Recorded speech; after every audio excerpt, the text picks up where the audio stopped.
నమస్తే. ప్రస్తుతం మనతో పాటు ప్రముఖ డైరెక్టర్ అండ్ సినీ రాజకీయ విశ్లేషకులు గీతాకృష్ణ ఉన్నారు. ఆయనతో మాట్లాడదాం.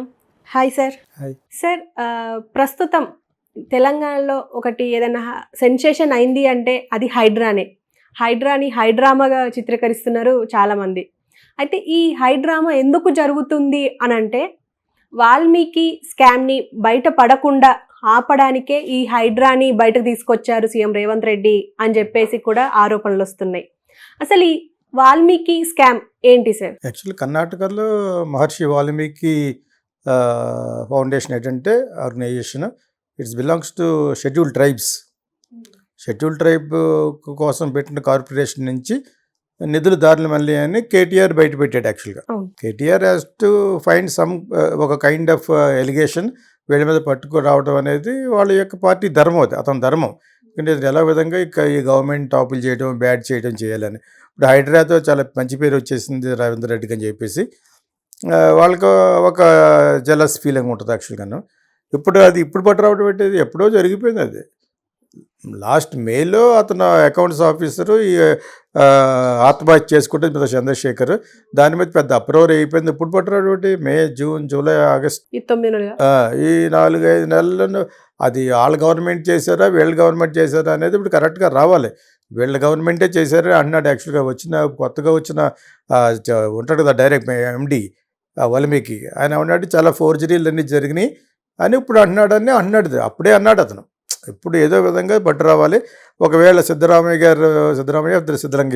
ఆయన సిద్ధరామయ్య గారు చీఫ్ మినిస్టర్ ఆఫ్ కర్ణాటక, ఆయన కానీ ట్రబుల్లో పడి ఇవన్నీ బయట పెడతాడు, కాంగ్రెస్కి కుదుళ్ళు తెలంగాణలో కూడా కదులుతాయని చెప్పేసి మనం అప్పుడప్పుడు సజెషన్లు ఇస్తాం. ఆ విధంగా కేటీఆర్ ఒక సుదీర్ఘమైన ఫిట్టింగ్ పెట్టడమే హైడ్రాతో మంచి పేరు వచ్చేస్తుందని కాదు.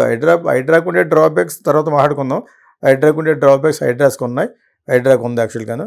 ఇది వచ్చి ఒక ఎలిగేషన్ లేకుండా అలా ఉండకూడదు. గవర్నమెంట్ మీద ఏదో ఒక ఎలిగేషన్ పెట్టాలి. ఇక్కడ మోడీ గారి గవర్నమెంట్ మీద ఏమో కాంగ్రెస్ పెడతా ఉంటుంది. అదేవిధంగా opposition party duty is to do some kind of allegation. అప్పుడే వీళ్ళకి బజ్ ఉంటుంది.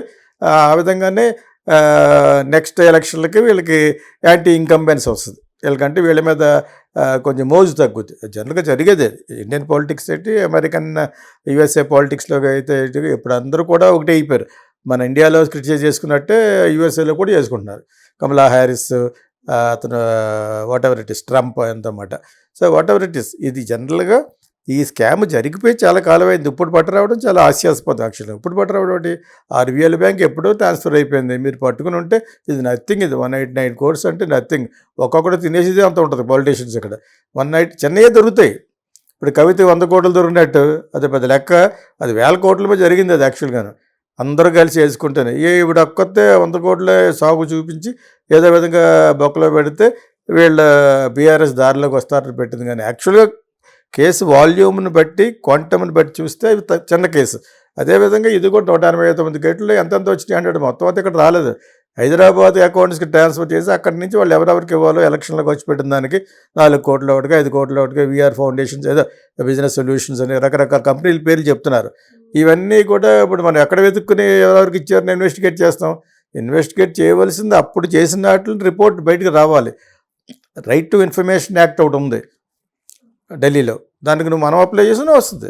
మనకు నిజంగా అథెంటిక్గా పేర్లతో సహా చెప్పాలంటే వీ కెన్ ఆస్క్ దెమ్ ఎవరెవరి దగ్గర జాటికి వెళ్ళినాయి, ఈవెన్ ద బ్యాంకర్స్కి సంబంధించినవి కూడా ఎక్కడి నుంచి ట్రాన్స్ఫర్ అయ్యిందో కూడా ఎవ్రీథింగ్ ఈజ్ క్లియర్గా చెప్పాలి. Because whatever happened through ట్రాన్సాక్షన్గా జరిగిన ప్రతిదీ వాళ్ళు తీసుకురావాలి.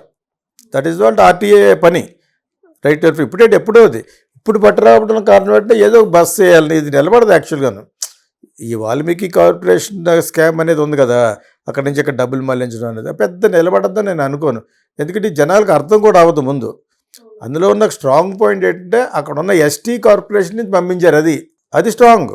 You are not suppose to వాళ్ళ కోసం, బడుగు వర్గాల కోసం పెట్టిన డబ్బుని ఎలా ట్రాన్స్ఫర్ చేస్తావు, అలాగే పడుకుంటారు గవర్నమెంట్లో. ఇక డబ్బులు బడ్జెట్లో డబ్బులు తింటాక ఎప్పుడు వస్తుంది? సీఎం ఫండ్ కింద చాలా నాన్ గవర్నమెంటల్ ఆర్గనైజేషన్లు ఇచ్చిన డబ్బు, ఇవన్నిటికి లెక్క ఉండదు, లెక్కపత్రం ఉండదు. So okay. తర్వాత చాలా ఇటువంటి విపత్తు వచ్చినప్పుడు సైక్లోన్ ఫెమిన్ వచ్చినప్పుడు ప్రజలకు నష్టం కలుగుతున్నప్పుడు అది వాడేసామని చెప్పేసి ఒక 10% ఖర్చు పెట్టి మిగతా 90% నొక్కేస్తారు క్రిస్టియన్ మిషనరీస్ లాగా. అక్కడ నుంచి వేల కోట్లు వస్తే ఓ 10% కూడా ఖర్చు పెట్టరు వీళ్ళు, మిగతా 90% ఖర్చు పెడతారు అని చెప్పి 90% లోపల వేసుకుంటారు in the name of lord Jesus. వీళ్ళు అంతే. నేను అక్కడికి ఇక్కడ ఎంతనంటే ఎవడు శ్రీవోషుడు కాదు ఇక్కడ. ఈ 189 కోట్లు నథింగ్. అదేవిధంగా కవిత 100 కోట్లు నథింగ్. కాబట్టి అటువంటివే దొరుకుతారు. బికాజ్ మీకు రైట్ టు ఇన్ఫర్మేషన్ యాక్ట్కి వెళ్ళిన లంచం దొరకదు, కానీ సమ్ ఫిషీ థింగ్ హ్యాపెండ్ ఒక 10 మంది చేత. అందరూ అందులో ఎవరెవరు ఉన్నారు, మాగంటి సుబ్రహ్మరెడ్డి గారిని మనవడు, వీళ్ళందరూ ఉన్నారు. కాబట్టి అందరు తెలిసిన వాళ్ళే. ఈవిడ పెళ్ళయ్య అన్న ఒక అతను, వీళ్ళందరూ ఉండడం బట్టి అది పెట్టారు. ఏదో విధంగా యాక్చువల్గా అది 1 shot and 2 birds లాగా సెంట్రల్ గవర్నమెంట్ ఇటు తెలంగాణ చేతిలోకి వచ్చేస్తుంది. అదే అపోజిషన్లో ఉన్న ఆయన బెదిరించవచ్చు. అక్కడ కేజ్రీవాల్ని మనోజ్ సిసోడియా అని లోపల పెట్టినందుకు వాళ్ళకి అర్థం ఏర్పడతారు, అలా పెట్టారు. లేకపోతే మిగతా వాళ్ళు అందరూ ఎప్రూవల్గా మారిపోతే నువ్వు నిర్దోష. ఈ ఇండియాలో ఎప్రూవల్గా మారిపోయావు, సో వాట్? 10 హత్యలు చేసి నేను నిర్దోషగా నేను ఎప్రూవల్గా మారిపోయానంటే అర్థం ఏంటి? దస్తగిరిలా ఉంటుంది.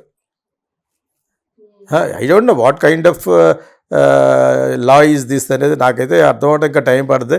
అప్పుడు నేను ఉంటానో పోతానో కూడా తెలియదు. So whatever it is, ఇప్పుడు అక్కడ జరిగిన కార్పొరేషన్లో జరిగిన స్కామ్ కొన్ని వందలు ఉంటాయి. ఇప్పుడు మొన్నటి వరకు అది పట్టారు కర్ణాటక, అది కూడా నిలబడలేదు. సిద్ధరామయ్య గారు భారీ పేరున ల్యాండ్ ఉంది, అది పెద్ద స్కామ్ అంటే అందరు ల్యాండ్లు బయటకు పెడతానంటాడు. ఇప్పుడు అది లేదు. ఫస్ట్ ఆఫ్ ఆల్ అది శివకుమార్కి ఉంటుంది, అందరికీ ఉంటుంది. ఎవరికొండో బెనామీ పేర్ల మీద ఉండి వందల ఎకరాలు ఉంటాయి, డబ్బు ఉంటుంది. అవన్నీ నిజంగా లోతుగా వెళ్ళి ఇన్వెస్టిగేట్ చేస్తే సీఎంఏ చెప్పేయచ్చు, సీఎం పక్కన వాళ్ళు చెప్పేస్తారు. అందులో ఉన్న వాళ్ళకి అందరికీ తెలుసు.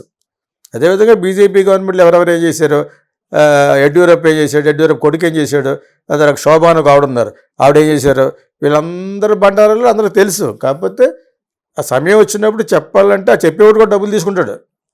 వాడు సపోర్ట్ చేసేవాడు పెద్దవాడు అయితేనే నిలబడద్ది. అదేవిధంగా ఇప్పుడు ఈ వాల్మీకి కార్పొరేషన్ స్కామ్ అనేది it's still lot of time. ఎందుకంటే పాతది, ఎప్పుడో ఆల్రెడీ జరిగిపోయింది. 4-5 months బ్యాకే అతను సూసైడ్ కమిట్ చేసుకున్నాడు.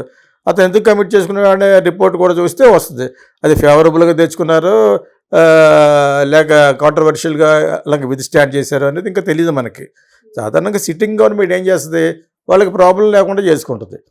ఏదో విధంగా కేటీఆర్ కాంగ్రెస్ని ట్రబుల్ చేయాలి. దట్ ఈస్ అండర్స్టాండింగ్ ఫ్రమ్ బీజేపీకి వీళ్ళకి కామన్ ఎనిమీ ఎవరు? కాంగ్రెస్ కదా. అండ్ ఆల్సో ఇతని మీద స్పెషల్ ఫోకస్ రేవంత్ రెడ్డి మీద దూసుకెళ్ళిపోతున్నాడు హైడ్రా పేరుతోటి. ఎవరికైతే కేటీఆర్ హెల్ప్ చేశాడో, డబ్బులు తీసుకున్నాడో, మెయిన్ వాళ్ళని దెబ్బ కొట్టడం కోసం మిగతా సామాన్య ప్రజలు కూడా దెబ్బ అయిపోయారు. అక్కడ ఎవరో కొనుక్కుని పాప ఎవరో రోధిస్తుంది ఏడుస్తూ. అక్కడ వాళ్ళు యాక్చువల్గా ఒక స్పెషల్ పెట్టవలసింది. బిలో మిడిల్ క్లాస్ పీపుల్ ఉన్న వాళ్ళకి we are giving some kind of a free hand. పెద్ద అపార్ట్మెంట్స్ కబ్జా చేసేసుకుని నాగార్జున లాంటి వాళ్ళు, మరి నాగార్జున లాంటి వాళ్ళు నేను చేయిస్తా ఉన్నప్పుడు అందరినీ చేయాలి.